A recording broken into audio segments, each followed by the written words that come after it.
प्रिय विद्यार्थियों, इस वीडियो में मैं आपके साथ बात कर रहा हूँ वो है जैन धर्म के सिद्धांत भाग 2। प्रिय विद्यार्थियों, पिछले वीडियो में मैंने आपके साथ चर्चा की जैन धर्म के जो आधारभूत सिद्धांत हैं, मूलभूत जो सिद्धांत हैं उनकी, जिसमें आपने देखा कि निवर्ती मार्गी विचारधारा है, जीव और अजीव है, पंच महाव्रत है, बंधन मुक्ति, आश्रम, समर, निर्जरा, जैन धर्म के त्रिरत्न, 10 शील व्रत, 7 शील व्रत, 5 समितियाँ।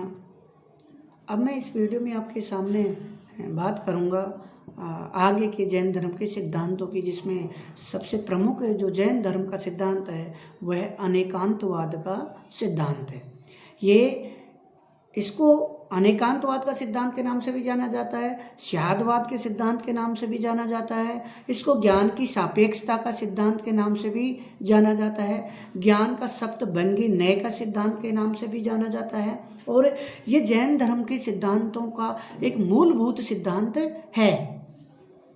प्रिय विद्यार्थियों, महावीर स्वामी का कहना था कि प्रत्येक मनुष्य को प्रत्येक वक्ता मनुष्य के दृष्टिकोण से विचार करना चाहिए। हम बात करते हैं, जैसे मैं कहता हूँ कि मैं कह रहा हूँ ये इसलिए ये सत्य है, ऐसा नहीं है कि मैं अपना मत रख रहा हूँ, अपना विचार रख रहा हूँ, अपना सिद्धांत रख रहा हूँ तो मैं ही सत्य हूँ, बल्कि वक्ता के दृष्टिकोण से भी मनुष्य को विचार करना चाहिए। यानी प्रत्येक मनुष्य अपने दृष्टिकोण से विचार करता है, पक्ष रखता है और वो अपने ही मत को सत्य रखता है। दूसरे के मत को वो गलत भी मान सकता है, असत्य मानकर उसको ठुकरा सकता है, लेकिन ऐसा नहीं होना चाहिए। महावीर स्वामी का कहना था कि प्रत्येक मनुष्य का ज्ञान सीमित होता है, सापेक्ष होता है, वो पूर्ण ज्ञान नहीं है। इसलिए मनुष्य को सभी वक्ताओं के दृष्टिकोण से विचार करना चाहिए। जैसे वो कहते हैं कि जैसे एक वस्तु है, उस वस्तु को नाना प्रकार से जाना जा सकता है, उसको 24 प्रकार से जाना जा सकता है कि लेकिन जो मनुष्य है वो अपने सीमित ज्ञान और सीमित बुद्धि के द्वारा उसके कुछ ही रूपों को, उसके कुछ ही भागों को, स्वरूपों को जान सकता है, इसलिए उसका ज्ञान सीमित है। जैसे उदाहरण के लिए हम कहते हैं, वो महावीर स्वामी कहते हैं कि एक हाथी लीजिए और 4 जन्मजात अंधों को लीजिए जिन्होंने कभी हाथी को देखा ना हो। तो जन्मजात अंधे 4 व्यक्तियों को जब आप हाथी के पास छोड़ेंगे और उसको हाथी का निरीक्षण या हाथी के बारे में विश्लेषण करने के लिए कहेंगे, उनकी बातों को रखने के लिए कहेंगे, कोई सूंड को पकड़ेगा, कोई पैरों को, कोई पेट को, कोई किसको महसूस करेगा, छुएगा, तो उसके चारों के विवरण अलग अलग होंगे। तो महावीर स्वामी का कहना था कि एक वस्तु को 24 प्रकार से देखा जा सकता है और मनुष्य अपनी सीमित बुद्धि से उसके कुछ ही रूपों को जान सकता है, और संपूर्ण ज्ञान केवलीन के लिए ही संभव है। अतः मनुष्य का ज्ञान सीमित है, इसलिए मनुष्य को किसी भी बात को स्वीकार करने से पहले उसमें 7 प्रकार की जो बातें हैं उन स्वरूपों को, अनंतता को जानना चाहिए। और ये है पहला, जैसे 7 अंग हैं इस सिद्धांत के, शाहदवाद, अनेकांतवाद, ज्ञान की सापेक्षता के सिद्धांत की। तो पहला है, दूसरा है नहीं है, तीसरा है और नहीं है, चौथा कहा नहीं जा सकता। यानी इस ज्ञान की सापेक्षता यानी शाहदवाद के सिद्धांत के 7 अंग हैं। पहला है, दूसरा नहीं है, तीसरा है और नहीं है, चौथा है कहा नहीं जा सकता। अब इन 4 जो कथन हैं, वाक्य हैं, इनमें से पहले में चौथे जोड़ेंगे तो पांचवा बन जाएगा, दूसरे में चौथा जोड़ेंगे छठा बन जाएगा, तीसरे में चौथा जोड़ेंगे सातवां बन जाएगा। जैसे पहला है, दूसरा नहीं है, तीसरा है और नहीं है, चौथा कहा नहीं जा सकता, पांचवा है और कहा नहीं जा सकता, छठा नहीं है और कहा नहीं जा सकता, सातवां है और नहीं है किंतु कहा नहीं जा सकता। जैन धर्म में से अनेकांतवाद, शादवाद, सप्तभंगी का सिद्धांत कहते हैं। यह भी हो सकता है कि एक व्यक्ति किसी एक स्वरूप को जाने और दूसरा किसी और दूसरे स्वरूप को जाने, और यह भी संभव है कि वक्ता जाने हुए स्वरूप को भी आवश्यकता अनुसार अंश मात्र ही कहे। इसलिए भिन्न भिन्न व्यक्तियों के प्रकार कथन परस्पर विरोधी प्रतीत हो सकते हैं, जबकि वे अपनी अपनी दृष्टि से ठीक हैं। यदि मनुष्य तटस्थ भाव से उसी वस्तु का दर्शन करता है और जैसी उसे देखता है वैसा ही उसका वर्णन करता है और वैसा ही बताता है, तो वह जैसे बताता है उसे सत्य ही कहा जाएगा, असत्य नहीं कहा जाएगा। समझ और विवेक के परिणाम की भिन्नता के कारण स्वरूप को समझने की में कल्पना की आवश्यकता तो रहेगी। अनेकांतवाद अथवा शादवाद इस दृष्टि को जगाता है, वस्तु के अनेक स्वरूप को जानने के लिए आविष्ट बुद्धि नहीं अपितु निर्मल बुद्धि चाहिए।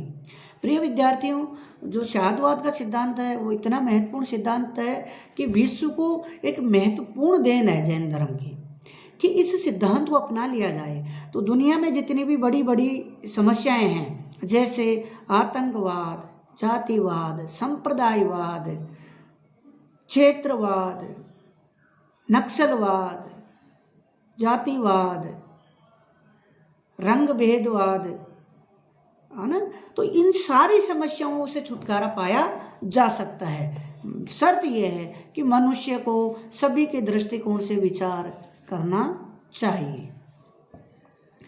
दूसरा, तपस्या और उपवास। महावीर ने आत्मा को वश में करने और 5 आचरणों का पालन करने के प्रयत्न के रूप में तपस्या और उपवास पर सबसे अधिक जोर दिया है। जैसा कि आप देखते हैं जैन धर्म के सिद्धांत और शिक्षाओं में तो तपस्या और उपवास पर अत्यधिक जोर देते हैं। उन्होंने 2 प्रकार की तपस्या बताई है, एक बाह्य तपस्या और दूसरी आंतरिक तपस्या। बाह्य तपस्या में व्रत रखना, अन्न त्याग करना, भिक्षाचार्य करना, कष्ट सहन करना मुख्य है। आंतरिक तपस्या में है नम्रता, सेवा, स्वाध्याय, ध्यान, शरीर त्याग सम्मिलित है। बाह्य तपस्या करने से व्यक्ति में आंतरिक तपस्या करने की शक्ति का उदय होता है और वो क्षमता विकसित होती है। इसके अलावा जो और सामान्य जो विशेषताएं हैं जैन धर्म की, उनकी हम बात करते हैं। वेदों को मान्यता नहीं। महावीर स्वामी ने सैद्धांतिक दृष्टि से ब्राह्मण धर्म के वेदवाद, यज्ञवाद, कर्मकांड का विरोध किया। उनका कहना था कि यह विश्वास करने का कोई कारण नहीं है कि वैदिक ज्ञान ही एकमात्र पूर्ण और अंतिम ज्ञान है। अतः महावीर स्वामी ने वेद प्रमाण को स्वीकार नहीं किया, यानी वेदों की सत्ता को मान्यता नहीं दी।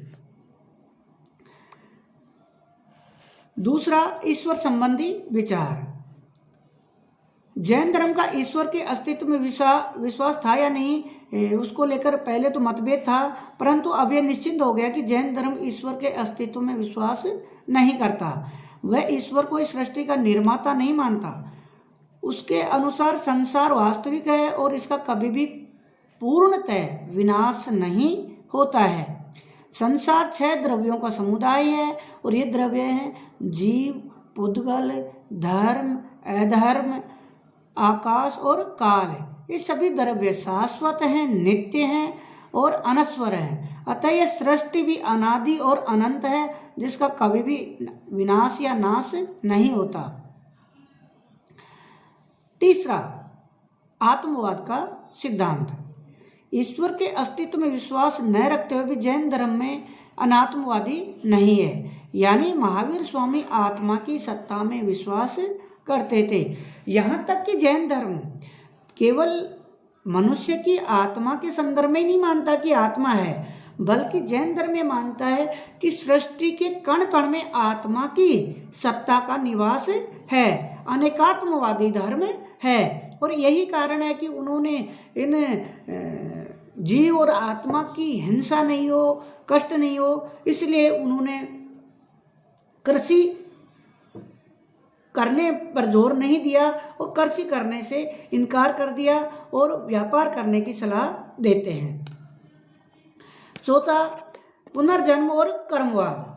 जैन धर्म ईश्वर में विश्वास नहीं करता, परंतु वह मनुष्य की स्वयं की को अपना भाग्य विधाता भी मानता है। इसका अर्थ यह हुआ कि उसकी उन्नति अवनति स्वयं मनुष्य के कर्मों पर निर्भर करती है। इस दृष्टि से जैन धर्म कर्म की प्रधानता को स्वीकार करता है। इसका विश्वास है कि पूर्व जन्मों के कर्मों से ही इस बात का निर्णय होता है कि किस वंश में हमारा जन्म होगा, कैसा हमारा शरीर होगा।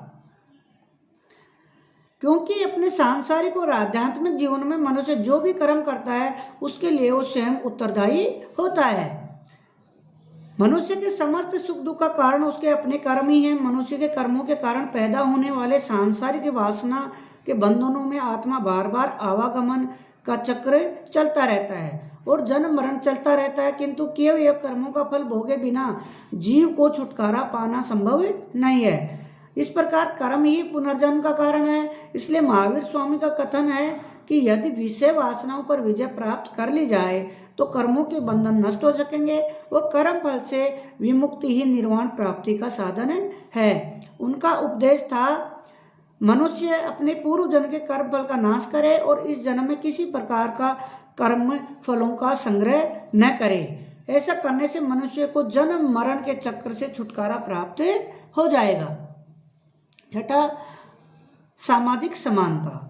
जैन धर्म मुख्यतः सामाजिक समानता के सिद्धांत पर आधारित था। महावीर ने ब्राह्मणों की वर्ण व्यवस्था का घोर विरोध किया और बिना किसी भेदभाव के अपने धर्म के द्वार सभी वर्ण और जातियों के लिए खोल दिए। उनकी मान्यता थी कि सभी देहधारियों की आत्मा एक सी है, मोक्ष प्राप्ति के लिए किसी प्रकार का भेदभाव नहीं किया जा सकता। उनका इसका मुख्य आधार यह था कि चूंकि निर्वाण पुरुषार्थ के द्वारा प्राप्त होता था और पुरुषार्थ कोई भी व्यक्ति कर सकता था, इसके लिए भेदभाव की आवश्यकता नहीं होनी चाहिए। परंतु ऐसा प्रतीत होता कि महावीर स्वामी के बाद उनके अनुयायी उनके इस सिद्धांत को पूरी तरह से व्यवहार में लागू नहीं कर पाए और जाति भेद के संस्कार विद्यमान रहे। यही कारण है कि जैन धर्म शूद्रों को नहीं अपना सका। नारी स्वतंत्रता। पार्श्वनाथ ने नारियों को निर्वाण प्राप्ति की अधिकारी माना था। महावीर स्वामी ने भी उनके विचार का अनुसरण किया। उन्होंने भी अपने धर्म तथा संघ द्वार स्त्रियों के लिए खोल दिए। परिणाम स्वरूप अनेक स्त्रियों ने भी जैन धर्म की दीक्षा ली। पुरुषों की भांति स्त्रियों के भी दो वर्ग थे, पहला श्रमणियों का और दूसरा श्राविकाओं का। और जैन साहित्य में बहुत सी जैन श्रमणियों का उल्लेख मिलता है। यानी महावीर स्वामी ने समाज में जो स्त्री और पुरुष में जो अधिकारों को लेकर, जो वर्चस्व को लेकर जो विचार थे, उसमें ये दावा किया, ये समानता का दावा किया और महिलाओं को भी पुरुषों के समान समाज में बराबरी के अधिकार दिए जाने की वकालत की। धन्यवाद।